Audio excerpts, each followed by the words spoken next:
Hoje é dia de mais uma resenha dupla da rainha da literatura policial. Oi pessoal, tudo bom? Sejam todos muito bem-vindos de volta ao canal. Tô bem empolgada de estar com vocês aqui hoje. E hoje é a resenha dupla da dona Agatha Christie. Tenho resenhado vários livros dela esse ano e dessa vez eu vou falar com vocês sobre Hora Zero e sobre Assassinato na Casa do Pastor. Duas ótimas leituras. Então bora comentar um pouquinho sobre elas para que vocês fiquem conhecendo as narrativas e quem sabe queiram ler também. Vou começar com Assassinato na Casa do Pastor. Esse aqui foi originalmente publicado, gente, em 1930 e ele é o primeiro romance da Miss Marple, a querida fofoqueira de St. Mary's Mead. Porém aqui ela é, digamos, uma protagonista coadjuvante porque a narrativa, na verdade, é contada em primeira pessoa pelo pastor da localidade. É através do pastor Clement, em primeira pessoa, que nós vamos conhecer St. Mary's Mead, os mexericos, as confusões que acontecem naquele pequeno e pacato povoado, e é também por ele que nós vamos descobrir que existe ali um homem chamado Coronel Porter Hall, que ele é esse homem que acumula desafetos ao longo da narrativa, volta e meia alguém verbaliza que gostaria que, na verdade, ele fosse de arrasta pra cima. Tanto é que verbalizaram que, adivinha, ele vai ser assassinado dentro da casa do pastor, dentro do gabinete dele, ele vai ser encontrado morto com um tiro. Vai ser designado para cuidar desse caso um inspetor Slack, que é uma pessoa arrogante, porém ele é muito enérgico, ele vai irritar um pouquinho o nosso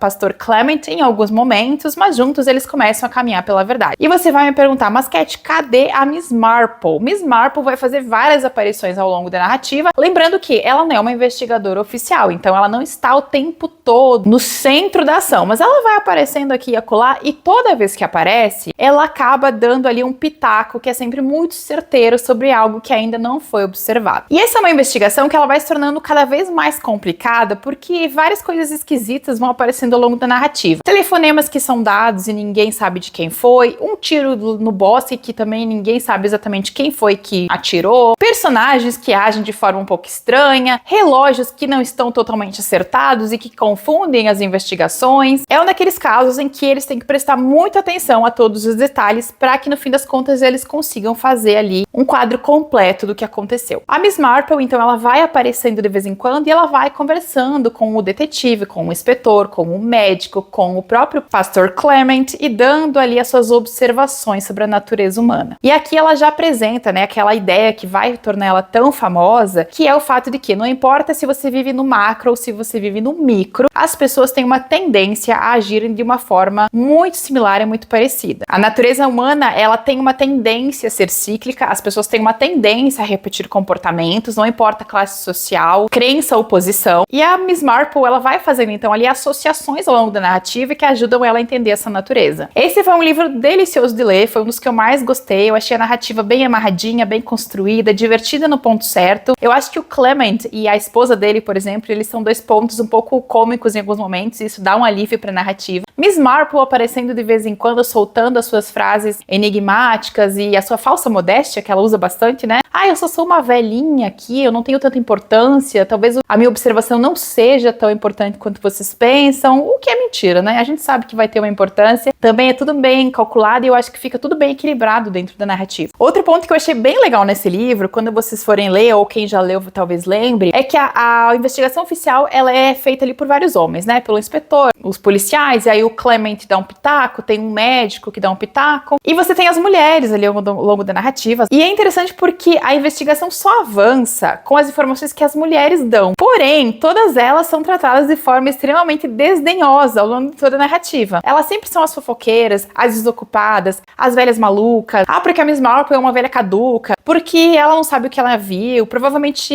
os olhos dela enganaram ela. E a gente sabe que a Agatha usa uma certa ironia em todos os trabalhos dela, e é impossível você não notar a ironia nesse caso aqui, que é o fato de que quem leva a investigação adiante são sempre os pitacos das mulheres que são totalmente desdenhadas pelos homens que estão fazendo a investigação, que estão levando a narrativa adiante. E isso cria ali um certo ar cômico, porque toda vez que elas dizem, eu vi tal coisa, um dos homens diz, mas você não viu nada, isso é coisa de velha maluca. E no fim das contas, realmente são os palpites delas e as coisas que elas viram ou escutaram que ajudam a resolver o crime. Depois disso, então, eu li Hora Zero, esse aqui de 1944, e esse aqui se tornou um dos meus favoritos do ano, dentro dos livros da Agatha Christie que eu estou lendo no desafio do Read Christie 2025. E por que eu gostei tanto desse livro? Apesar dele não ser um dos mais famosos da Agatha, o que eu mais gostei em Hora Zero é o fato dele ter uma estrutura diferente. Ele não começa pelo crime e depois ele vai apresentar os suspeitos e tudo mais. Não, ele vai começar pela ambientação. Porque o que ela mostra nessa história, e eu acho que ela faz isso de forma muito bem elaborada, é mostrar que um crime é sempre o ponto final, não é onde a coisa começa. Na verdade, tudo começa muito antes. E o crime, ele é a hora zero. Então o crime, ele começa nos relacionamentos conturbados, nos ódios que as pessoas sentem, nos ressentimentos que elas têm umas pelas outras. O crime acontece em coincidências, o crime acontece com falatórios, o crime acontece com fofocas. Tudo que vem antes constrói a hora zero, constrói o crime. E eu acho essa ideia aqui que ela trabalha muito legal. E no caso aqui, nós vamos todos ser transportados para uma casa lá em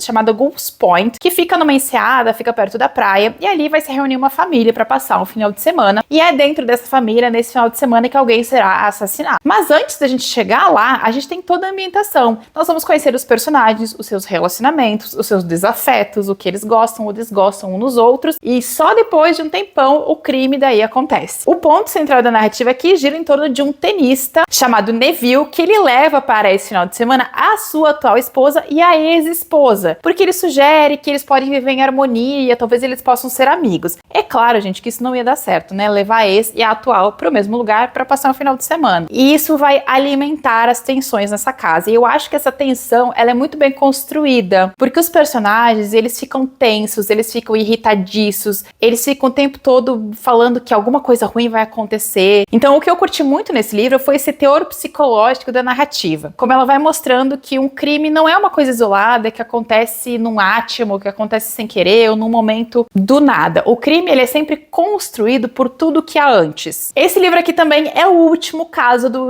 chefe Inspetor Battle, que é um personagem muito carismático, que aparece em vários livros da Agatha. Pessoalmente, eu gosto muito do Battle, principalmente quando ele trabalha com o Poirot. Nesse caso aqui, ele trabalha sozinho, mas ele cita o Poirot em alguns momentos, né? Ele tá no meio da investigação, ele lembra do Poirot, lembra de algo que o Poirot teria dito ou teria feito. Então tem uma conexão entre os dois, que é sempre muito bem lembrada. Então esse aqui, gente, foi um livro que eu gostei muito dentro do desafio Read Christie 2025. Eu achei uma história muito bem bolada, bem pensada, o final também me agradou. Tem só uma coisinha lá no final, acontece um amor, uma paixonite do nada entre dois personagens que eu acho que não tinha muito cabimento aqui dentro da narrativa, mas tudo bem, também não é um detalhe muito grande, dá pra gente deixar passar, mas realmente foi uma leitura muito prazerosa. E lá se foram então mais 2 livros do desafio Read Christie 2025. Agora só faltam mais 2 pro ano acabar. Em breve eu leio eles também, comento aqui com vocês, mas comentem comigo se vocês já leram esses 2 livros, se vocês conheciam. Realmente foram 2 surpresas muito positivas. Vou deixar o link pra eles aqui embaixo no box de descrição, tá bom? Um beijão